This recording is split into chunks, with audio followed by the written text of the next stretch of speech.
లేను. కానీ మనిషి ఎక్కువగా ఎవరికి విలువనిస్తాడండి? మనిషి ఎక్కువగా ఎవరికి విలువనిస్తాడు?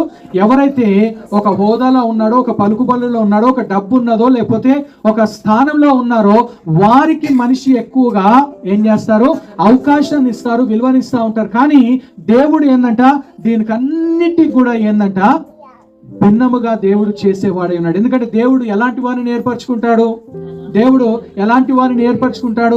ఎలాంటి వారిని దేవుడు ఎన్నుకుంటాడు అని అంటే, మనం ఒకసారి చూడండి. 1 కొరింథీయులకు రాసిన పత్రిక 1వ అధ్యాయము 26వ వచనం నుండి మనం చదువుకున్నప్పుడు వాక్యం ఒక మాట తెలియజేస్తుంది. 1 కొరింథీయులకు రాసిన పత్రిక 1వ అధ్యాయము 26వ వచనంలో మనం చదువుకున్నప్పుడు దేవుని యొక్క వాక్యము తెలియజేస్తూ, 1 కొరింథీయులకు 1వ అధ్యాయము 26వ వచనం నుండి చదువు. సహోదరులారా, మిమ్మును పిలిచిన పిలుపును చూడుడి, మీలో చూడండి, మీలో లోకరీతి అయిన జ్ఞానులను